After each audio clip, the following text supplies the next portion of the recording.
Assalamualaikum warahmatullahi wabarakatuh. Selamat berjumpa dengan saya Prayitno dari channel Prayitno Berbagi. Pada kali ini ya, di konten ini tidak seperti biasanya untuk menyampaikan berbagi tentang pembelajaran dan informasi pendidikan.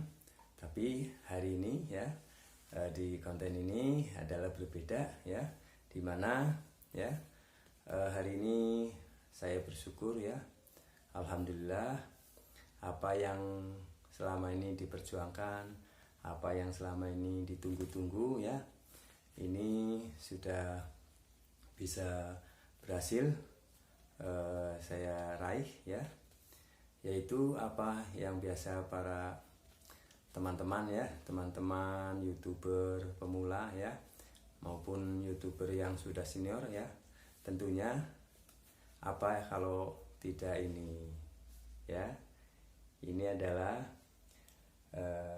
surat cinta dari Google ya, Google AdSense, dimana di sini ya dikirim langsung ya dari Google AdSense, perwakilan di Malaysia ya, dari Malaysia, alamatkan ke kita di Indonesia. Nah, ini untuk memperoleh ini tidak mudah ya, dan penuh dengan perjuangan ya, keseriusan di dalam mencapainya. Apa yang diharapkan dari para YouTuber ya, mendapatkan ini ya, tentunya ini hasil karya kita, kerja keras kita ya, akan dihargai oleh pihak Google AdSense ya. Jadi melalui iklan-iklan tentunya kita mau mendapatkan istilahnya bayaran atau gajian ya. Nah, tetapi itu tidak akan dibahas ya. Kali ini saya itu bersyukur ya, tidak mengira, tidak menduga, dan tidak terlalu memikirkan ya. Jadi tetapi perjalanan itu harus dilalui dan dengan penuh tantangan ya. Baik, saya sebelum membidangi tertarik dengan YouTuber ya, YouTube itu awalnya ya, setahun yang lalu itu saya tepatnya ini data saya ini dulu, awalnya saya tertarik untuk bisa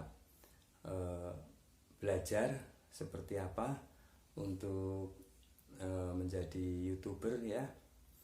Ya, masing-masing itu mempunyai beda-beda ya, mempunyai visi misi sendiri.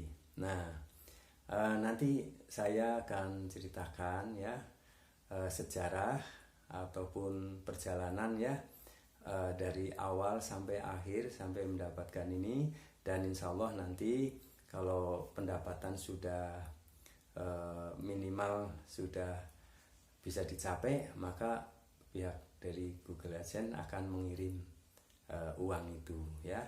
Tetapi kita tidak bicara itu dulu. Saya di konten ini adalah awal dari sampai menerima surat Google AdSense yang berisi PIN ya, dimana sudah saya buka ya. Ini ada nomornya, sudah PIN-nya sudah disampaikan juga, dilaporkan ke sana ya, sehingga kita mendapatkan verifikasi ya, bagaimana nomor rekening kita bisa muncul sebagai bukti untuk pembayaran untuk kita. Baik, untuk itu saya akan sampaikan ya, awal mula kenapa saya mengikuti para pendahulu ya, yaitu para YouTuber. Tetapi yang menjadi prinsip atau ketertarikan saya bukan dari para YouTuber yang artis ya, yang sudah terkenal, yang sudah pendapatannya miliaran, itu tidak ya. Awalnya itu saya memang hanya melihat-lihat YouTube itu seperti apa, bagaimana cara buatnya, kenapa mereka bisa menghasilkan gitu. Nah, kita tidak melihat dari para artis yang sudah terkenal ya, dengan penghasilan yang begitu besar. Tapi awal mulanya di tahun 2020 ya, itu sudah mulai adanya pandemi. Nah, pandemi ini melanda seluruh dunia ya, sehingga bagaimana saat itu ya kita mesti harus hidup dengan keteraturan ya, hidup dengan keterbatasan, hidup dengan peraturan baru ya. Di mana kita tidak boleh saling berdekatan ya, harus jaga jarak. Bagaimana kita menjaga dari kebersihan ya, cuci tangan, bagaimana kita harus pakai masker ya. Itu adalah satu kegiatan baru ya, aturan baru yang sebelumnya kita biasa normal bergaul dengan siapa saja, berdekatan juga tidak mengapa ya. Nah, ini adanya pandemi ini, maka ada di balik pandemi ini adalah hikmahnya ya. Saya bekerja di sekolah ya, sebagai guru, itu terkena imbasnya ya, terkena dampaknya. Bagaimana awalnya siswa itu belajar dengan kita di kelas bertatap muka, saling sapa ya, kita saling tegur, saling bersalaman ya, itu. Nah, kebiasaan-kebiasaan yang awalnya seperti itu maka berubah setelah adanya pandemi ya. Nah, itu sebenarnya kita ikuti dengan apapun yang diatur oleh pemerintah ya. Nah, dari situ bagaimana pembelajaran harus dilakukan jarak jauh dari rumah ya, istilahnya daring. Ada PJJ ya. Nah, bagaimana siswa itu tidak boleh belajar di sekolah ya, harus di rumah. Karena menjaga seperti itu, situasi tidak bergerombol, terus adanya penyebaran ya melalui kita berkomunikasi ya. Makanya oleh pemerintah ya melalui Kemendikbud diberikan peraturan untuk belajar dari rumah ya, daring. Nah, apa yang kita lakukan? Kita membutuhkan alat komunikasi ya, HP ya, laptop mesti harus dipelajari lagi, diaktifkan lagi. Kemudian anak-anak juga yang awalnya HP hanya untuk orang tua ya, belajarnya tidak melalui ini. Nah, akhirnya harus juga menggunakan alat-alat komunikasi itu. Nah, dengan situasi seperti itu, maka dibutuhkan kita sebagai guru itu memberikan materi ya, walaupun dari jarak jauh dengan media HP ya. Awalnya kita hanya karena ini istilahnya karena murah ya biayanya, hanya melalui WhatsApp ya. Kita kirim tentang tugas-tugasnya. Kadang-kadang video juga dibikin untuk dikirimkan. Nah, dari situ saya mulai tertarik dengan YouTube ya. Bagaimana di YouTube itu banyak konten-konten tentang pembelajaran.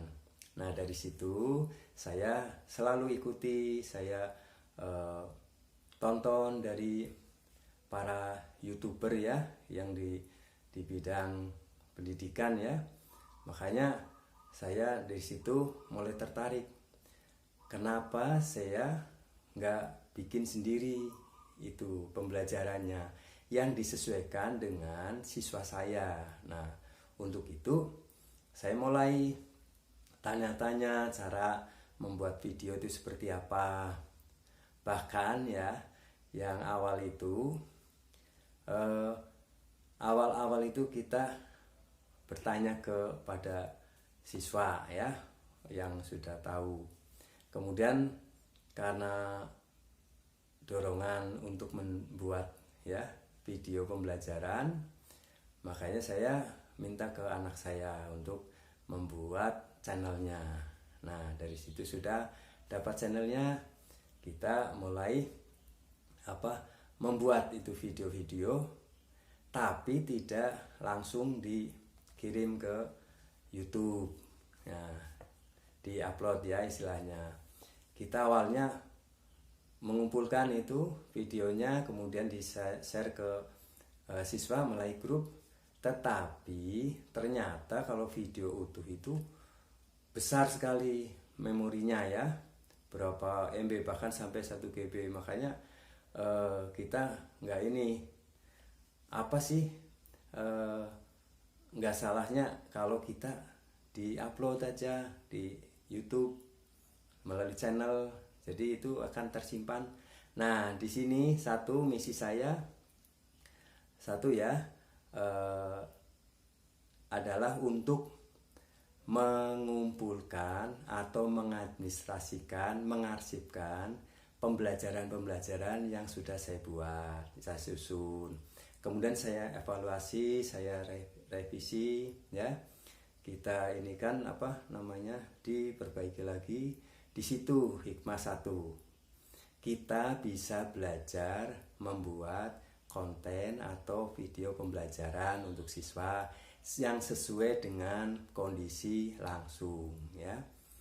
Terus yang kedua, kita bisa belajar ya, akhirnya mempelajari wawasan, pengetahuan, keterampilan maupun ya informasi itu ya melalui YouTube, melalui Google ya.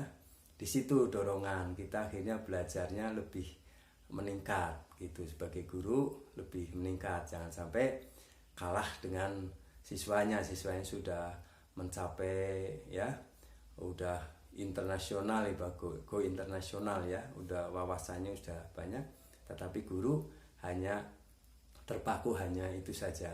Maka untuk itu hikmah kedua adalah peningkatan dari kegiatan kita untuk menggali ilmu, begitu. Yang ketiga ya, di sini saya sisi lain ya, satu sisi kita jadi bisa berlatih untuk menyampaikan ilmu, untuk berbagi ilmu. Bukan terbatas pada satu kelas saja murid-murid kita, tetapi kita bisa berbagi kepada seluruh teman-teman guru, bahkan murid-murid dari berbagai daerah pun itu bisa mendapatkan informasi kita ya, berbagi ilmu kita, dari kita mereka dapat belajar. Itu adalah satu kebahagiaan. Nah saat itu kita hanya fokus pada itu, bagaimana membuat video yang baik, bagaimana mengupload bisa diterima oleh para siswa, maupun kalau informasi untuk para guru ya bisa diterima di situ. Nah baik, nah itu awal mula ya, dan mulai meningkat setelah upload ke itu. Ternyata berbagai tantangan ya, kalau kita ingin berhasil di dalam YouTube itu harus mendapatkan subscribe ya, dukungan dari para penonton. Nah Kemudian saya istilahnya awal-awal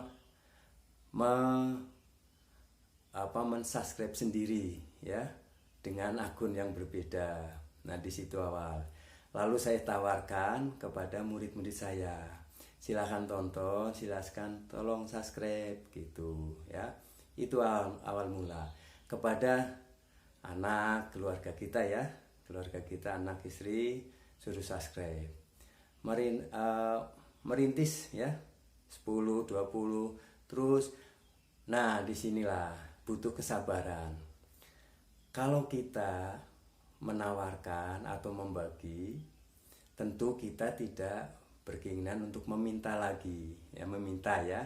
Kita kalau berbagi ya udah berbagi, jadi tidak perlu kita namanya meminta balasan ya. Nah, di situ kita berlatih untuk sabar ya. Nah, ada saja ya, semua orang itu tidak sama ya sifatnya. Jadi kalaupun ada yang dengan rela memberikan subscribe, like, dan komen yang positif, ada juga ya para YouTuber ya, ini pemula, siap-siap ya di dalam ini untuk menerima ya. Kalaupun ada penolakan, adapun komen yang tidak ini, adapun ada yang tidak mendukung ya. Nah, kalau bagi kalangan kita ya, kita orang biasa lah ya, maaf, orang biasa itu belum dikenal ya. Jadi kita menawarkan dulu, share melalui WhatsApp, melalui kalau yang punya Facebook ya. Nah, tapi kita berharap ya tidak terlalu harus ya nuntut. Untuk itu makanya kita ada butuh kesabaran ya. Kita yang penting apa? Tawarkan, sampaikan ilmu kita ya. Apakah itu bermanfaat, dan kalau penonton itu tertarik, maka mereka juga pasti akan subscribe kepada kita. Lain dengan para artis, lain dengan para pejabat atau pimpinan ya. Dia yang punya anak buah sudah langsung instruksi, ataupun anak buahnya istilahnya merasa nggak enak, dia subscribe, itu bisa saja. Tapi kalau bagi kalangan kita yang tidak punya istilahnya anak buah ya, ataupun tidak, fan-nya nggak ada ya, nggak punya fan, maka kita mesti sedikit-sedikit berbagi aja ya, menawarkan saja kepada semuanya, dan saling ya, biasa subscribe, saling tukar subscribe bisa ya. Tentunya ada aturannya, nanti ada sendiri akan saya sampaikan supaya tidak kena spam ya, artinya terdeteksi oleh YouTube. Nah, untuk itu kita kembali ke ini ya, ke surat ini. Ini adalah pencapaian 1000 subscribe dan 4000 jam tayang ya. Ini untuk mendapatkan ini. Bila kita sudah terkumpul 1000 subscribe dan 4000 jam tayang, maka kita akan mendaftar untuk monetisasi ya. Monetisasi itu adalah mendaftar supaya kita menjadi program ya, partner YouTube ya. Kalau itu tidak memenuhi syarat, maka tidak akan bisa mengajukan ini.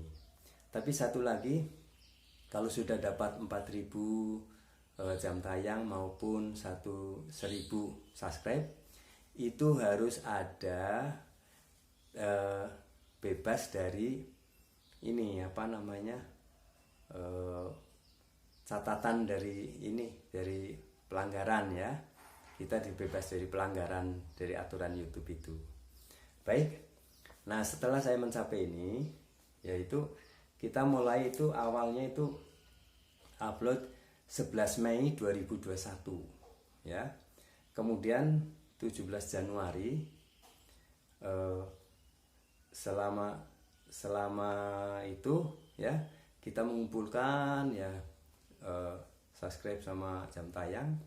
Nah, pada 17 Januari itu saya mendapatkan video atau konten yang bisa ditonton banyak penonton ya, istilahnya viral ya, yaitu konten tentang kurikulum prototype.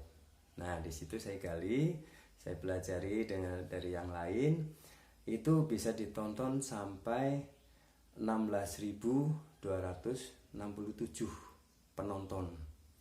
Suatu kebanggaan ya buat saya sendiri ya, bagaimana ada 16.267 penonton yang tidak kita minta.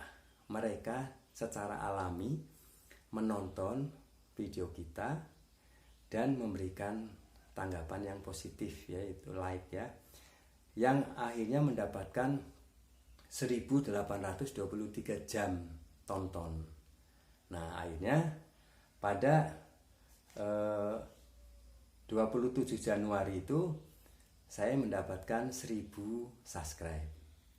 Kemudian 13 Februari baru mendapatkan 4.000 jam tayang. Nah, sehingga pada tanggal 13 Februari itu saya sudah memenuhi syarat ya, 4.000 jam tayang dan 1.000 subscribe. Makanya saya mendaftar monetisasi. Nah, dari monetisasi itu ya, setelah melakukan ada 3 langkah itu ya. Nah, di sini langkah 1 hanya hanya membaca ya, menyetujui apa yang diinikan oleh YouTube, persyaratan. Yang tahap kedua itu mulai peninjauan, verifikasi. Kemudian yang tahap 3 ini, peninjauan ini yang agak lama ya.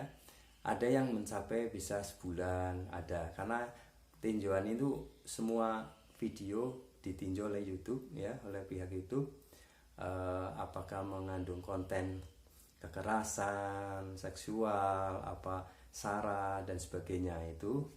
Kemudian apakah video itu kita mengambil dari video lain ya, istilahnya ya itu kena ini gugatan dari pihak yang punya itu ya, punya videonya. Nah, dari situ kita sudah ngajuin monetisasi. Kemudian dari sini langkah 1 ya sudah disetujui, maka kita mendaftar ya, mendaftar PIN ini ya. Nah, ini saya ulangi, langkah 1 tinjauan persyaratan partner YouTube sudah. Kemudian channel udah disetujui ya, sudah ditinjau videonya, maka kita verifikasi alamat ya. Sebelum mendapatkan ini, verifikasi alamat. Nah, itu jangan lupa KTP-nya ya, atau SIM difoto dengan baik, dengan tanpa ada cahaya, pantulan cahaya, dan itu KTP-nya benar-benar alamat kita ya, sesuai dengan kita. Nah, lalu diverifikasi. Nah, terus verifikasi alamat sudah, maka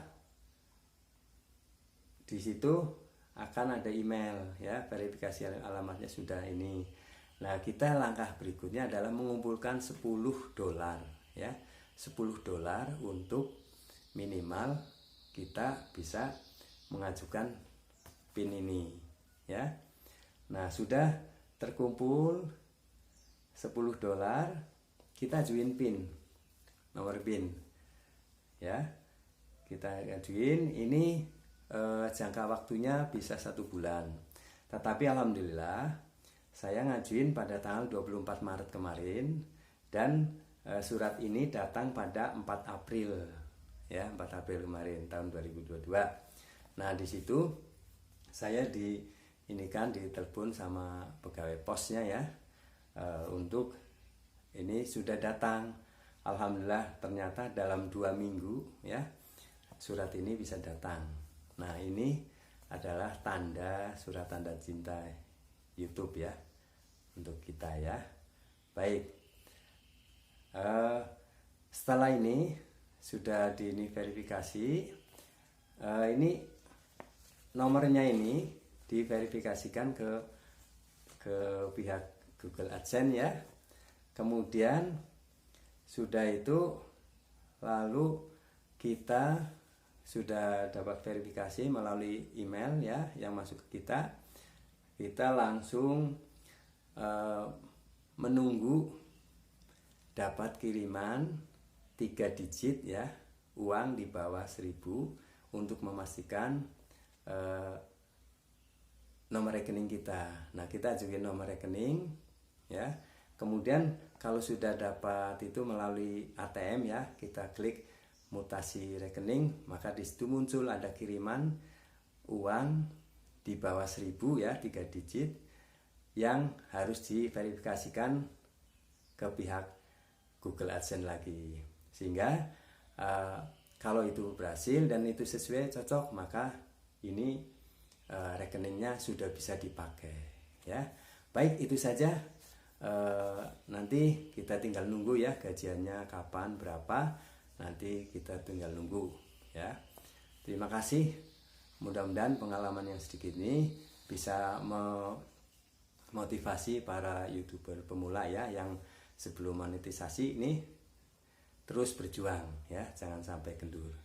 Baik, sampai ketemu dengan konten-konten saya yang lain, bagaimana perjalanan panjang dan penuh berliku ya untuk mendapatkan PIN ini Google AdSense. Terima kasih. Mohon maaf apabila ada pernyataan yang keliru, yang salah, dan mohon dukungan, partisipasi, subscribe, like, komen, dan klik tanda notifikasinya. Terima kasih. Assalamualaikum warahmatullahi wabarakatuh. Selamat, tetap semangat.